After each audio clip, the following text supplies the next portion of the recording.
Blessed Monday, guys. So I'm here at Brookside. Ang activity natin ngayon so marami. From architectural to plumbing and electrical.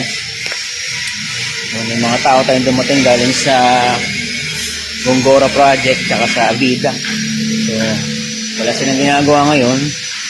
So dito sila para isang araw din, tulong din dito sa project. May mga site works ako rito, may mga ceiling works, and mga welding works, syempre, ang dami bakal dami materials. Tubular, ceiling, but then may kulang pa yung sa hardware ko. So yun. Thursday in the morning, mga manpower, delegating, syempre. And then, update ng office sa Robal, tsaka dun sa owner, sa Brookside, kay Architect Jihan. Ayun, update ng mga progress photos. So, hindi pa ako nag-almusal. So, later. So, yun, importante talaga sa site yung materials. Kasi kung wala ito, walang accomplishment, and walang reason para mag-overtime. In yung worst case, baka walang pasok. So ngayon, walang pasok ngayon kasi araw ng Mama Mary. Tama ba? Kaya walang pasok. Yung dalawang project, ito muna. Sa hindi isang araw nila, so, wala silang gagawin sa site. Peace. Tulong na lang sila rito. From 4 months, lahat ng mga workers ng Avida at Gongora. So yun lang, almusal muna ako. Cheers! Good morning, what's up? Ano ba ngayon? Check mo nga.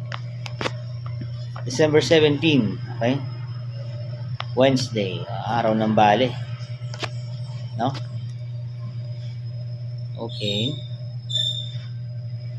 Okay, sige. Kasi napag-asphalt ako ng ng aircon contractor natin para dun sa area. Kasi yung nasa plano superseded iba yung nasa actual. So na-sketch na lang ako. Yeah, walk the talk. Sa location ng tawag na FCU, no? Saan yung cooling unit naka-locate. So nilagay ko siya malapit sa TNB para yung drain niya pwede siyang mag-tap, wag sa floor drain, sa plumbing niya, sa waste pipe pwede siya mag-tap doon pababa, kasi pag sa floor drain nag-gel yan So yun, location niya, perfect location para di masyadong mahaba yung coil, at the same time malapit sa floor drain. Yan. Tapos meron tayong tinatawag na ACU, air condenser unit. Pinaka condenser niya nasa labas. So logistically, doon siya nilagay sa may billboard sa ilalim. So 4 na 'yon. And sa kabila naman, yung 4 na unit naman sa likod, doon naman siya sa may back door o sa may rear area. Nakahang siya doon. Sa 3rd floor, ganun din. Doon naman sa elevated area. At may abang na rin doon para sa power supply. Next topic yung sa naman, yung sa cistern tank. So, based on my observation ng site, kasi lagi may tubig.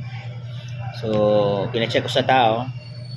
Nung chinek nyon, may leak. So hindi siya naka watertight and hindi siya naka bentonite, naka water stopper. And I guess hindi rin, kahit na naka integral waterproofing siya, hindi pa rin kasi supply yung trabaho. So yun ang isa sa mga solve ko dito sa site. Pangalawa, consult ko sa owner And then sa sa manager naman na, sa may-ari naman ng Robal, i-discuss ko rin to.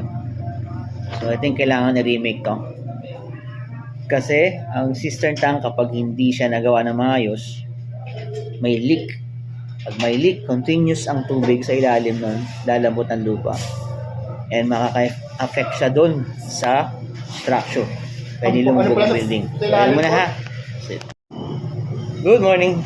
So this is first day ng Simbang Gabi, December 16. Oo. Kaya may nakita ko mga mga puto bumbong sa labas eh.